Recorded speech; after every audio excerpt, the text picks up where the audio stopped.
budgeting apps and tools, finding your money GPS.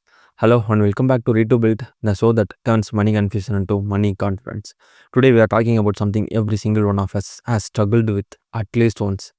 Tracking where our money actually goes. You know that feeling, right? Payday comes, you feel rich for 2 days, and then by the end of the month, you are wondering where it all disappeared. Well, that feeling ends today. We are exploring budgeting apps and tools. Think of them as your personal money GPS. Just like GPS tells you exactly where you are going, and the best route to get that. A good budgeting tool does the same thing for your finances. Whether you are a student in Manila, a young parent in Nairobi, or a retiree in Toronto, this episode is for you. No jargon, no complicated finance speak. Just simple, real, useful advice. Sit back, relax, and let's find the right money GPS for your journey. Point number one, why manual budgeting often fails. Let's start with the truth nobody likes to admit.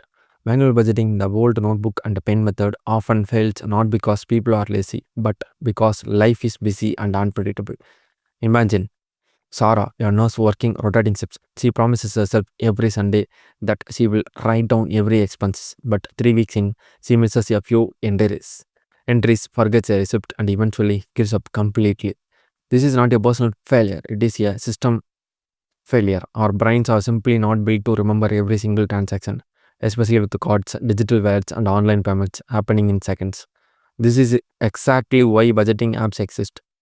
They remove the burden of memory and manual entry by connecting directly to our bank or letting you log expenses in under 5 seconds. Think of it like the difference between calculating distance by counting your footsteps versus using a GPS that doesn't instantly. Both give you the same information, but one takes effort every single day and the other works quietly in the background. Understanding this difference is the first step toward choosing a tool that actually sticks with your lifestyle instead of becoming another abandoned habit. Next, point number two, the three core types of budgeting tools. Now that we understand why manual tracking struggles, let's map out the three main types of budgeting tools available today because not every tool fits every person. First, there are automatic tracking apps which link to your bank account and categorize spending for you, almost like a personal assistant reading your statements. Second, there are manual entry apps where you type in every expense yourself, giving you more control but requiring more discipline. Third, there are spreadsheet based systems like a customized Excel or Google Sheets template, which offer maximum flexibility but need some comfort with formulas. Think of a David, a freelance graphic designer with irregular income. He prefers a spreadsheet because his earnings change monthly and he needs full control over categories. Meanwhile, his neighbor Priya, a busy school teacher, prefers an automatic app because she simply does not have time to sit and calculate numbers every evening. Neither approach is wrong. They are just different routes to the same destination. Recognizing, recognizing which category suits your personality, your schedule, and your comfort with technology is essential before you even start comparing specific app names. Next, point number three, bank linked apps and the power of automation. Let's go deeper into bank linked automatic apps because this is where most people start their budgeting journey today. These tools connect securely to your bank or card accounts and automatically pull in your transactions, sorting them into categories like groceries, transport, or entertainment.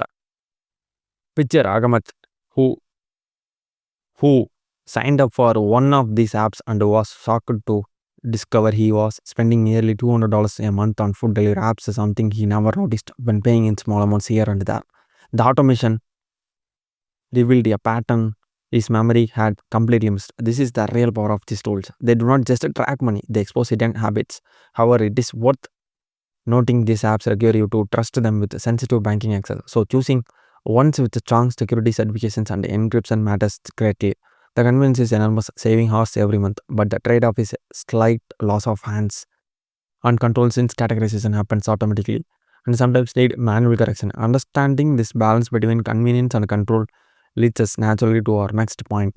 Next point number four, manual entry apps and the discipline advantage. While automation is powerful, some people genuinely benefit more from manual entry apps, and there is a psychological reason behind this. When you manually type in an expense, your Brain actively registers that spending moment, creating what behavioral scientists call a friction pause. Consider Lynn, who switched from automatic app to manual one after realizing she was overspending without noticing because everything happened silently in the background. With manual entry, every time that she buys coffee, she has to open the app and type it in, and the tiny pause makes her think twice about unnecessary purchases. This is similar to how physically handing over cash feels more real than tapping a card. Manual apps are especially useful for people trying to break impulsive spending habits or build stronger money awareness. Yes, they require more daily effort, but the effort itself becomes the tool for behavior change. The lesson here connects directly back to point number one. While manual tracking with pen and paper failed due to lack of structure, manual entry apps succeed because they combine that same mindfulness with the digital convenience and reminders. Next, point number five, envelope style budgeting apps. Next, let's talk about a method with roots in old school cash budgeting. New reborn digitally the envelope system. Traditionally, people divided physical cash into envelopes labeled rent, food, fun, and savings. And once an envelope was empty, spending in that category stopped completely. Today, apps recreated this exact system digitally, giving you virtual envelopes for each spending category. Take the example of Carlos and his wife, who struggled constantly with overspending on dining out. Using an envelope style app, they set a fixed monthly amount for restaurants, and once that virtual envelope was empty, they simply stopped eating out until next month. This visual almost gamified boundary made budgeting feel less like restriction and more like a challenge to stay within limits. This method works beautifully for households with multiple spending categories and shared finances, like couples or families. It transforms abstract numbers into a visual, tangible system, making it easier for people of any age, including teenagers or elderly users, to understand exactly how much money remains for any purpose at any moment. Next point number six, zero-based budgeting software. Budgeting on the envelope concept. Let's explore a slightly more advanced approach called zero-based budgeting, where every single dollar you earn is assigned a specific job before the month even begins. The core idea is simple.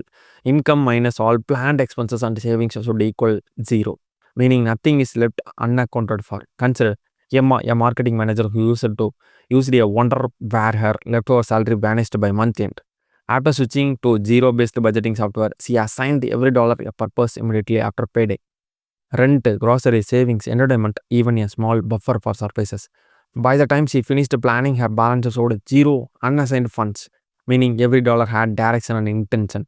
This method demands more upfront planning time compared to automatic tracking apps, but it creates incredible clarity and control over your financial future. It's particularly powerful for people trying to aggressively pay off debt or save for a major goal, since it forces intentional decisions rather than passive spending. This naturally leads us to consider which tools support long-term goal tracking, our next important point. Next point number seven, goal-based savings tool. Budgeting is not only about tracking what you spent, it is equally about planning what you want to achieve. And this is where goal-based savings tools truly shine. These platforms let you spend set specific targets like an emergency fund, a vacation, or a house down payment, and then automatically calculate how much you need to save weekly or monthly to reach it. Think about Fatima, who dreamed of visiting her family abroad but never seemed to save enough. She used a goal-based tool that automatically moved small amounts into a separate savings pocket every time she got paid, almost invisibly. Within 8 months, without feeling deprived of daily comforts, she had saved enough for her flight and accommodation. This approach works because it makes saving automatic rather than relying on willpower, similar to a GPS automatically rerouting you toward your destination even when you get distracted along the way. These tools are incredibly motivating because they show visual progress bars, turning an abstract goal into a concrete, trackable journey that keeps you consistently moving forward. Next point number eight, debt payoff tracking tools. For many people around the world, budgeting is closely tied to managing and eliminating debt. And the specialized debt payoff tools deserve special attention here. These apps let you input all your debts, credit cards, loans, or lines of credit, and then show you exactly how strategies like avalanche method, paying of highest interest first or the snowball paying method of smallest balances first will affect your payoff timeline. Consider Jason who had 3 credit cards and felt completely overwhelmed, not knowing where to start. Using a debt tracking tool, he could visually see that using a snowball method would give him quickly psychological wins by clearing his smallest debt first, boosting his motivation to continue. The app recalculated his debt-free debt every time he made an extra payment, turning an intimidating invisible mountain of debt into a clear, motivating counter. This connects beautifully with our earlier points because these tools often combine zero-based budgeting principles with goal tracking, showing that the best financial tools rarely work in isolation but rather build upon each other to support your complete financial picture. Next point number 9, comparing free versus paid budgeting tools. At this point, you might be wondering, should you pay for a budgeting app or free versions good enough? And this deserves honest discussion. Free tools typically offer basic tracking, simple categorization, and limited customization, which works perfectly for beginners or people with straightforward finances. Paid tools, however, often include advanced features like investment tracking, detailed reports, multiple account syncing, and personalized coaching. Consider Wei and his sister Mei, both starting their budgeting journey together. Wei chose a free app since he was simply trying to build the habit of tracking expenses, while Mei, who owned a small business alongside personal finances, invested in paid version for its advanced reporting and tax preparation features. Neither choice was wrong because their needs were genuinely different. The key question to ask yourself is not which app is best, but rather which features actually solve my specific problem. Paying for features you will never use is wasteful, but skipping essential features that save you significant time or money can be equally costly. So, honest self assessment before purchasing matters greatly. Next, point number 10, choosing the right tool for your life stage.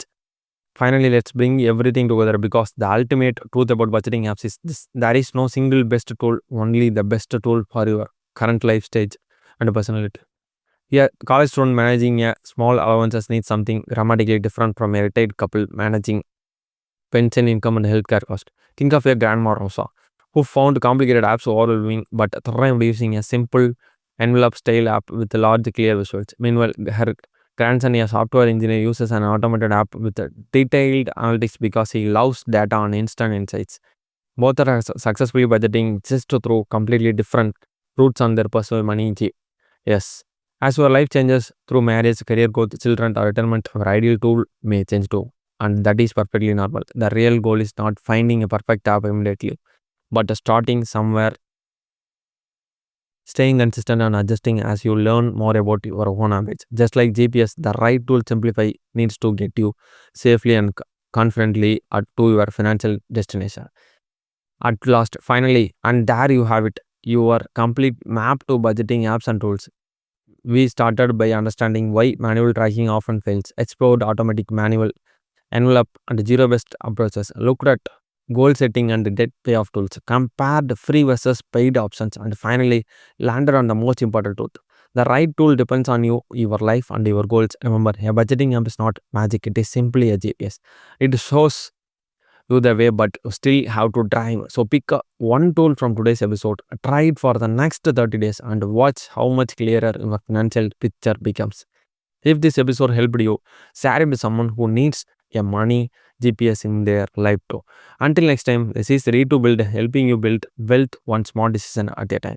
Take care, and we will see you in the next episode. Thank you.